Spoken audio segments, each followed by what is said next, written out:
Hey everyone, so I'm going through this book called The Black Swan. No, it's not the movie with Mila Kunis and the ballerinas, although that was a very interesting kind of warped movie, and Mila Kunis did look pretty hot in it. No, this is Black Swan by Nassim Taleb. It's a book about probability and very interesting things that just make you ponder. Now, I don't agree with a lot, some of the stuff that's been said in the book. Oftentimes, it feels like he's just like saying stuff without really backing it up with all types of um, evidence and just saying it. But at the same time, one of his points in his book is that empirical evidence isn't something that you can fully trust anyways, scientifically, which kind of makes sense, so I'll give him a pass for that. But here's one of the interesting things that's mentioned in this book. He talks about how media and who is honored and who is revered by society and tons of people is often very warped and it's often very manipulated.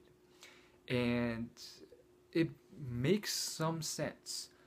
What he's saying here is that people who are renowned in history or everyone loves them and they're famous and everyone respects them, sometimes it's because of how television or mass media or whatever system that pushes this out to the masses chooses to do so in order to make money or for whatever other reason. And the problem with this is that you get people who don't deserve it or maybe corrupt getting a lot of attention and maybe even a lot of praise, and other people who have done great things, great things that have impacted the whole world, who have not even been noticed or no one even knows them. We're not talking people like Gandhi or anyone like that, but people who have been behind the scenes the whole time, maybe creating a system or doing something that have influenced and impacted the world tremendously. But no one cares or really it doesn't matter. And then there's people who have done ridiculous things or may have not been that great, but are renowned because there are platforms like television out there that are pushing it out to people. And it makes sense because it's like, how do mass populations of people really get information or knowledge of things? They have to get it through some channel, whether it's the internet, newspapers, television. And those channels used to be very controlled.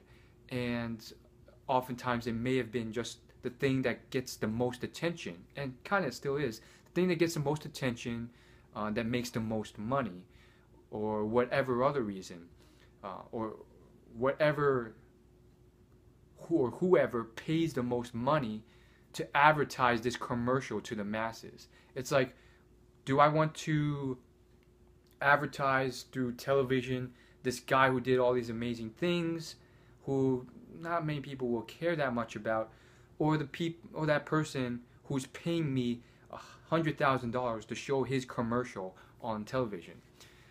And so I thought about this, and I do think, to some extent it is true, but I don't think it's completely black and evil. Like, everything done is horrific. I do think, even nowadays with the internet, there's a lot of clickbait and misleading titles and pictures and thumbnails to get people to click on things or share things, and it's all based on what will make the most money, even if the actual content is something unrelated or it's not that great, or it's just a sob story or something to make the masses go all and get more people to click on it. And that's partially true, but I don't think it's completely evil, because I do think there's some medium, and oftentimes things aren't on the extremes, it's something in the middle.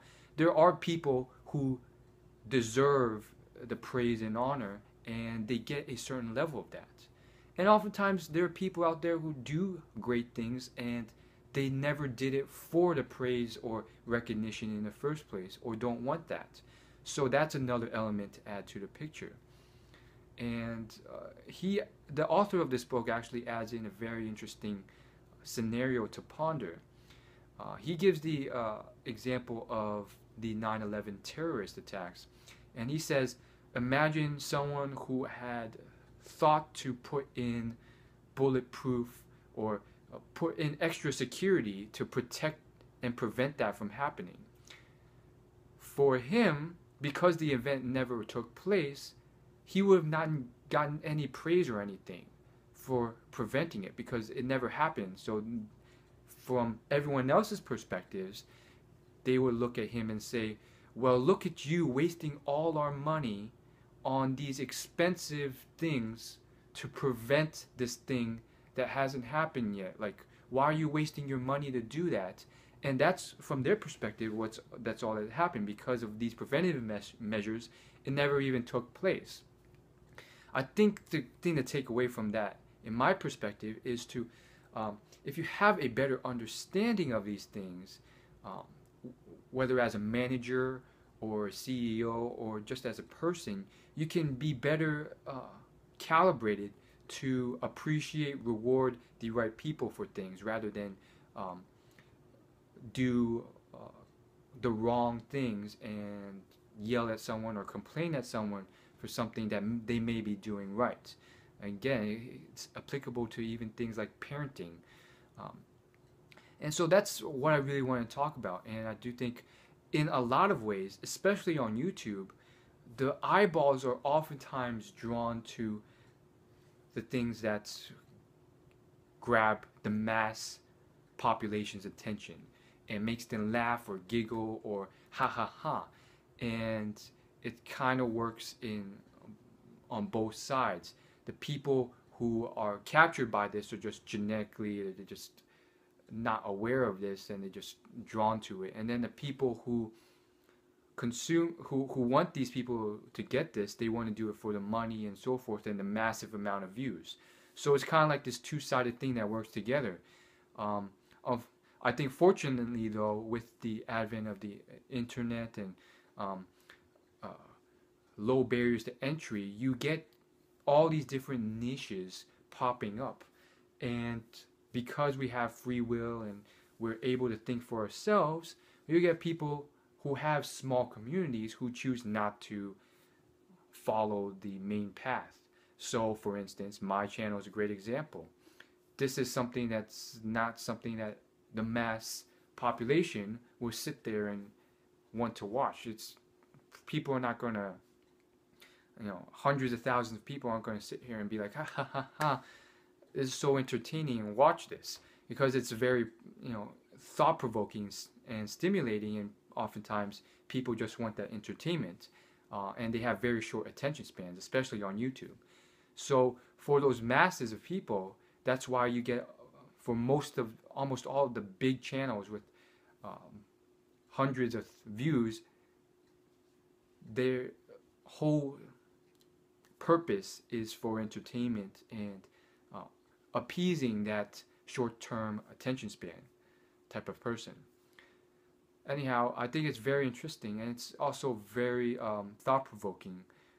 When you really think about fame and celebrity and ego and getting that recognition, you really have to think it through. As the author mentions, he says that a very human component of ourselves is, whether you like it or not, to have a bit of that recognition from other people of achievement or acknowledgement that you're doing something great, whether you like it or not, or deny it. And so, his whole argument is that, some people don't get that justly and some people do. And a large proponent or cause of that is the fact that these